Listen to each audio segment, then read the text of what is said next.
Well, what's up again, guys? Brian here at 3Chart, and welcome to episode 300 of the People's Questions. Wow, I cannot believe I have done 300 of these. That is just crazy, and I have just all of you guys to thank for it. We've got a pretty special episode of wonderful questions from, I believe, mostly regulars. I think there might be a newbie thrown in there too. But yeah, let's jump right into it. I'm really pumped up for this episode. And I also have a couple of announcements that I will be saving for the end. We're starting off real simple with probably one of the best questions that I have seen that was so good I actually held it off for about a week to save it specifically for this episode. And it comes from Healingable at 881. And you want to know, if I could fix any weakness from any lightsaber combat form, what would it be and why? The reason I like this is because I like talking about analyzing these fighting forms and applying them in my Versus series, which by the time this video comes up, I believe like sometime this week I will be uploading the season finale, 3 for Dante versus Sephiroth. If I really could pick one, I would pick Ataru. And the weakness that it's not so much a weakness, but what I would do is want to create a different variation of it, but still stay within the form for structure. What I mean by that is I pretty much would do to Ataru what Gemso is for Xian, or what Vaipad is for Juyo. And I would probably try to create a more grounded, strength-based version of Ataru. Ataru it's a very high energy that requires a lot of flips and jumps and kicks, and I like the concept of using the entire body as a weapon instead of relying on the blade, but all this jumping and flipping, it's very, very exhausting. So what I would do is make an official version, which is ostensibly what Qui-Gon did, but it wasn't official because he was so older.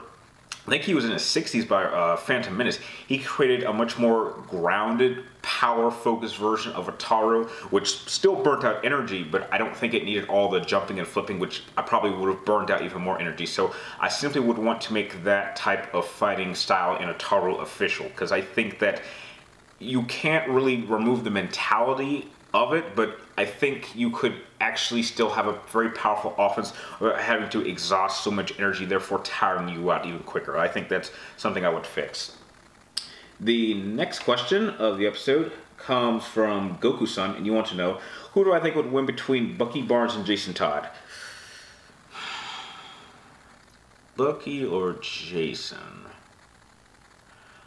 I'm going to go with Jason simply because while both Bucky and Jason are incredible fighters, they both use firearms. I think the fact that Jason has a much more creative arsenal. I mean, he doesn't just have guns. He has all types of gears and gadgets. And the fact that he was trained by Batman, I think, is a serious statement. And, just my personal opinion, it's the opinion of others, but some would say that Batman is a overall better fighter than Captain America. I mean, Captain America may have super strength, but I think that Batman has actually mastered all forms of martial arts, and I think he certainly would have passed that down to most of the Robins that he's had, including Jason Todd. So I think that that would make him just a much better fighter than Bucky Barnes, and just give him a much more creative arsenal than just firearms. The next question comes from machowesker 17. And you want to know, when I become a gaming journalist, what site do I plan to work for, if I'm planning to work for a site? I haven't really thought about it. I think IGN's a little bit too corrupted, so I wouldn't want to go there.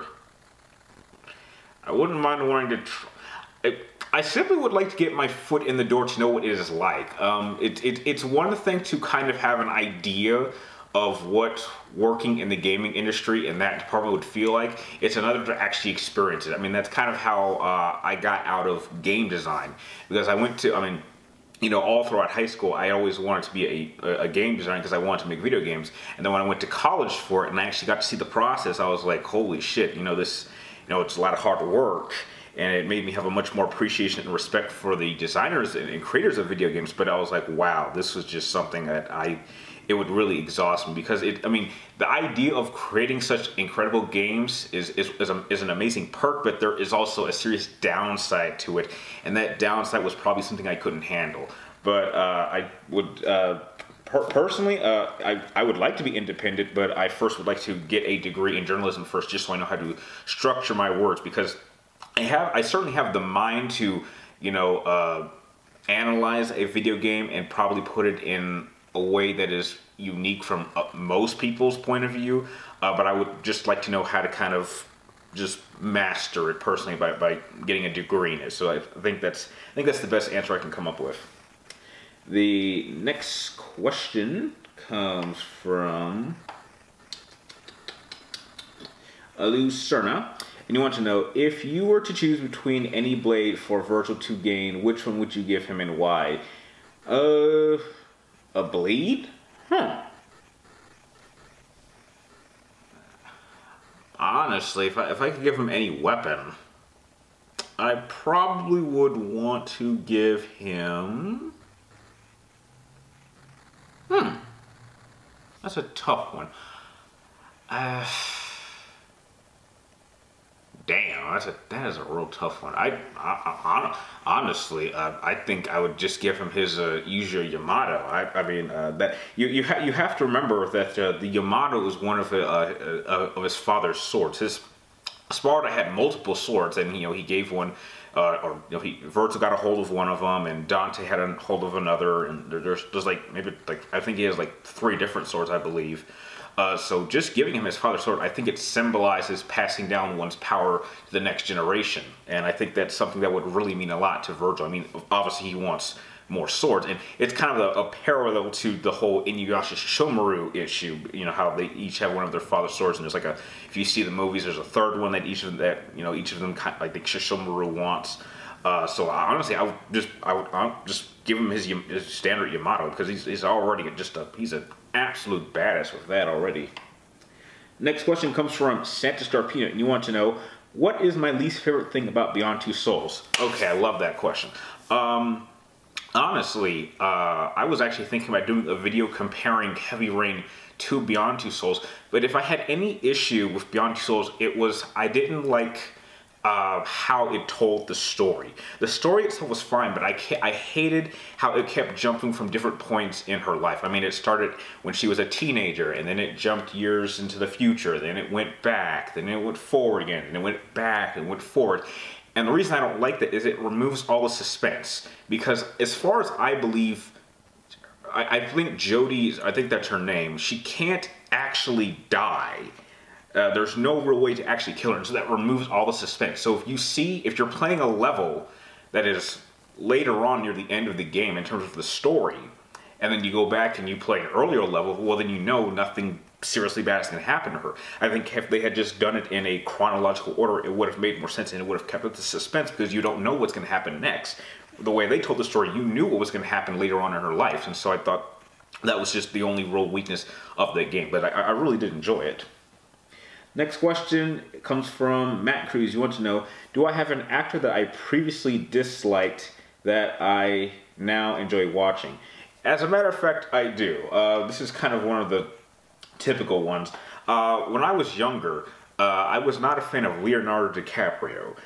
He just seemed like a bit of a pretty boy, and I saw that really weird like modern version of Romeo and Juliet, which I recently saw a few clips of it, like maybe a few days ago, and wow, that movie's a lot weirder than I remember it being.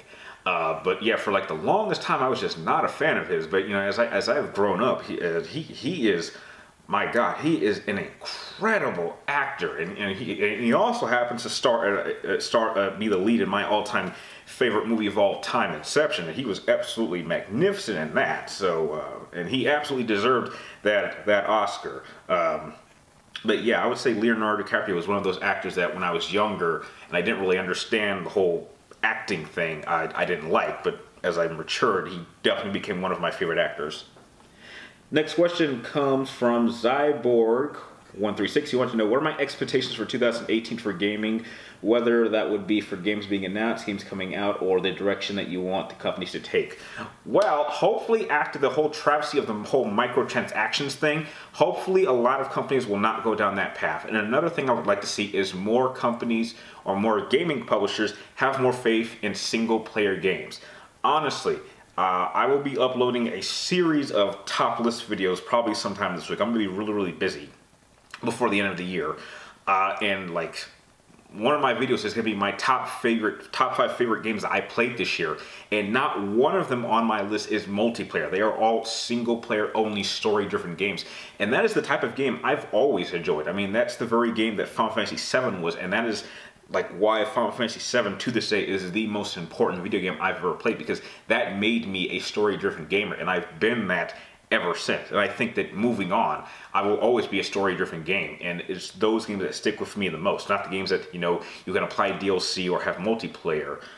So hopefully more gaming publishers will have more faith in single-player games, and they'll get rid of this whole microtransactions crap, because that really, really is just one of the biggest controversies in gaming that I've seen in some time. So hopefully a lot of companies won't fall down that path.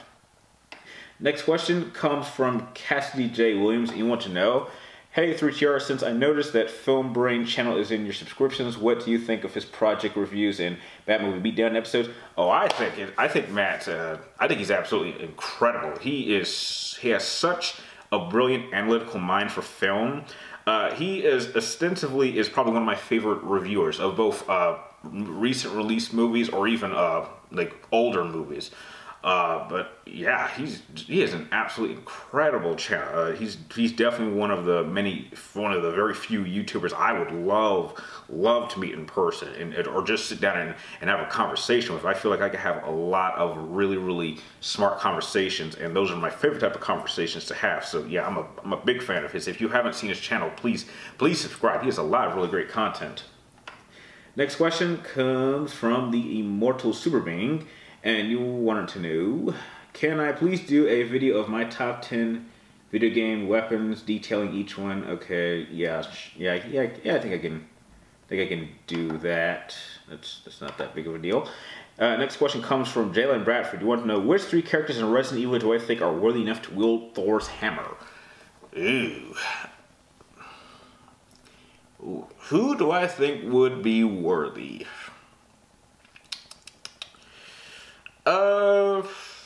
Maybe Jill. I think Jill has a pretty strong will. I don't want to sound cliche, but I'm circling around just Chris, Jill, and Leon.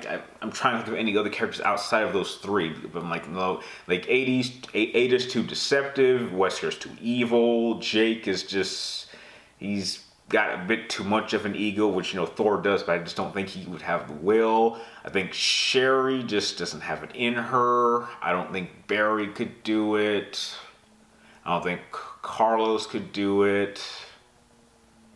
Certainly don't think Alexandra or any of the I don't think any of them could do it. Yeah, I mean, if I could just, if I had to keep it kind of cliche, I would probably say Leon, Chris, and Jill would probably have the best chances of being worthy to wield Thor's hammer. So those are my picks. Next question comes from Yoda Date. You want to know, what is my favorite Yu-Gi-Oh! Spin-off show? GX, 5D, oh dear God, still going. Well, sorry Yoda Date, but nothing is gonna top the original Yu-Gi-Oh! It is obviously the best season ever.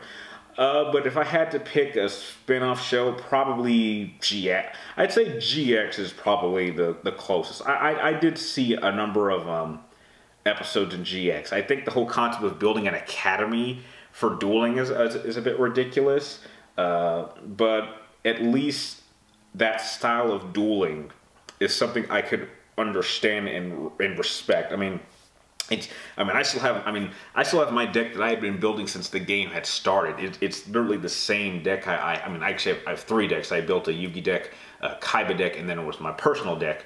And my personal deck is the one I've been building over years. But as the game had really evolved, it kind of became completely unrecognizable. But just going back to your question, I would probably stick with GX. I think just because it's the closest to the old school style of gaming, which to me is still the best style of gaming. I hate all this Xyz summonings and the overlay network and pendulum. Good God, pendulums. Oh God. Sorry, I'm going on a little rant, but yeah, I'll probably pick GX. Next question comes from the first newbie of the episode, going by the name of Jessica Reed. Welcome to episode 300. And you want to know, if you can't place characters from other franchises, would you mind using them where you, in your opinion, decide who either is a Sith or a Jedi? Oh, that's interesting. So basically, wait, okay, so if I can't, okay, hang on. I think your question is kind of divided into two parts. So basically just what you're asking is, it's not that I can't do it, it's just there are most characters I don't think would work against each other. That's more of a death battle type of thing. I like to keep characters within their own franchises so that they both kind of operate by somewhat similar rules, and I don't have to make too many compromises, as opposed to taking two characters from different franchises and having put them together. But if you want to know, could I do something where I could decide who would be a Sith, who would be a Jedi? Yeah, that would be easy. Yeah, if you want to send me like a set of characters, and then in the next episode, people's questions that you would like me to pick, would they be a better Sith or a better Jedi? I could easily pull that off. Next question comes from JBat. You want to know, do I think the Star Wars franchise will ever cross over into our galaxy, the Milky Way? Probably not, because the whole point of Star Wars is that it is a galaxy far, far away. It's like a long, long time ago and a galaxy far, far away. So yeah, it's probably unlikely they will ever come to our Milky Way. Next question. Thoughts on Disney acquiring Fox? I think I answered this before. I don't like it. I don't like it. I mean, I'm telling you right now, within 5 years, Disney is going to be knocking on Warner Brothers' door.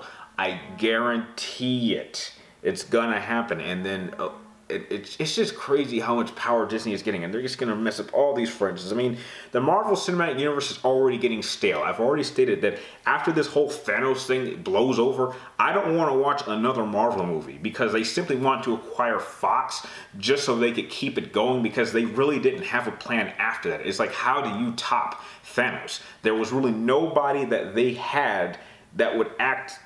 I mean, here's the crazy thing. I don't like the idea of a cinematic universe that never ends. I mean, this whole thing started back in 2008. I mean, could you imagine, like, 40 years from now, they're on, like, phase, like, 32, and to think that, my God, I was a teenager when this whole thing started. I'm an old man with grandkids, and this is supposedly the same storyline within the same set of phases. I just think that there has to be an end. That is why I prefer 3-part trilogies to be the best. It has a beginning, a middle, and an end. I don't like stories that just keep going. So yeah, I'm personally not too happy about them picking up Fox, but I think this was almost inevitable, but which just makes the Deadpool 2 movie and the X-Men Phoenix movie that much special, because that is really going to be the end of an era that was around long before the MCU was even a thought.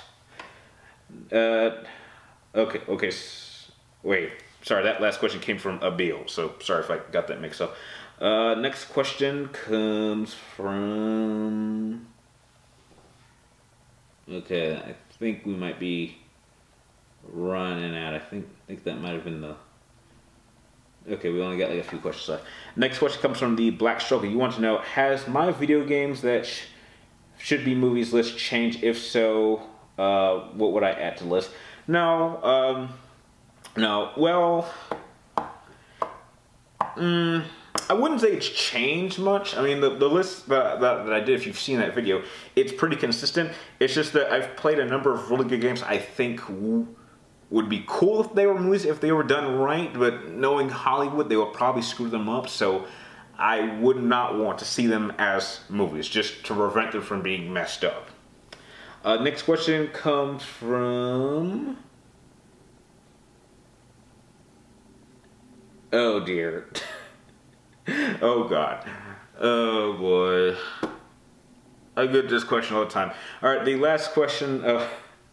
Okay, last 2 questions. The first one comes from Good Neutral Evil Chaos, and you want to know, you understand why I would remove the healing factor, but aren't you technically robbing certain characters of victory if their healing would help them outlast their enemies to win? Well, if both characters could heal, then what's stopping one opponent from healing? It's like, okay, let's go to a Final Fantasy matchup. Okay, this character heals, then this character heals, and this character heals, and it just keeps going back and forth, back and forth. It's like, okay, We can't keep doing that. I mean, if we want to start adding healing, we might as well start throwing items in, and then that will just drag out the fight even longer. The whole point of the Versus series is that you go into the fight with what you have, just on sure what your health is. It's a strict endurance round, not needing any help. I mean, that would be the equivalent of playing Kingdom Hearts against Sephiroth without the ability to heal. I mean, imagine how tough a fight that would be, and I have seen it done before.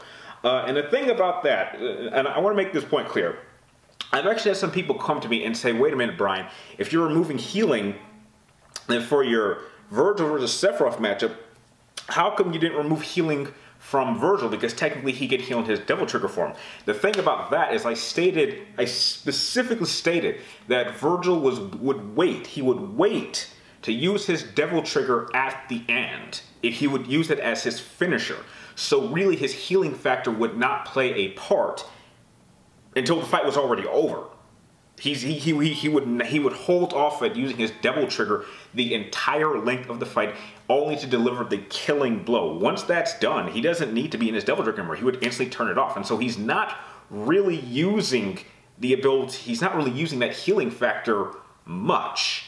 Just at the end when he really doesn't need it. He's just using, I mean, if he could turn off the healing factor in his Devil Trigger form, he would. He would just be using the Devil Trigger to just finish Sephiroth off. He would not need the healing factor. I think he would be okay. And the last question of the episode comes from Casey, and you want to know, who do I think would win between Leon S. Kennedy and Chris Redfield? Oh, God. I swear, for the past, like, 2 years, I've been having people ask me this question.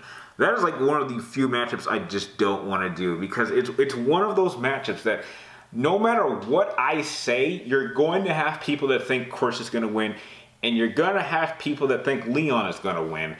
And a match like that is really, really difficult. The reason that I could put a matchup between Jill and Ada together, which I already have, is because one is more of an agent and a fighter, one is more of a spy.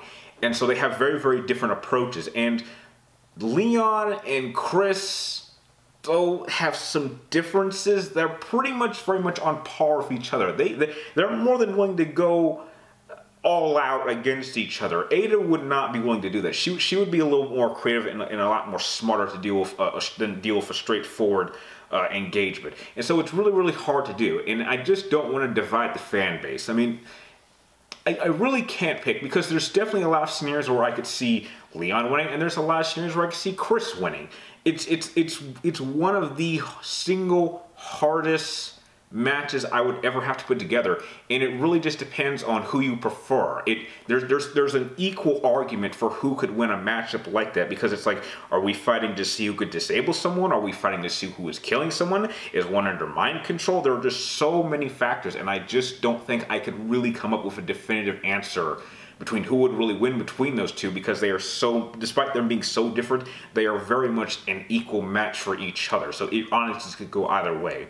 And I think that is going to bring an end to this probably very long episode of the People's Questions, episode 300, which I've had a lot of fun to do. Before I go into my closing, I just have a few announcements to do. Since this is episode 300, I would just like to let you guys know that this is going to be the last episode of the People's Questions this year. I will not be doing an episode of the People's Questions next Friday. I'm going to just be spending the next number of days just uploading all types of videos. However, I will be uploading like a People's Questions request video sometime next week, just taking in questions, getting ready for episode 301, which will come out on, I believe, January 5th. I think that's the first Friday of the next year. I want to start off with 301 on the first week of the next year. But I will be uploading a video next year just requesting for questions, and then wait for that video, and that's where you can put your questions for the following episode.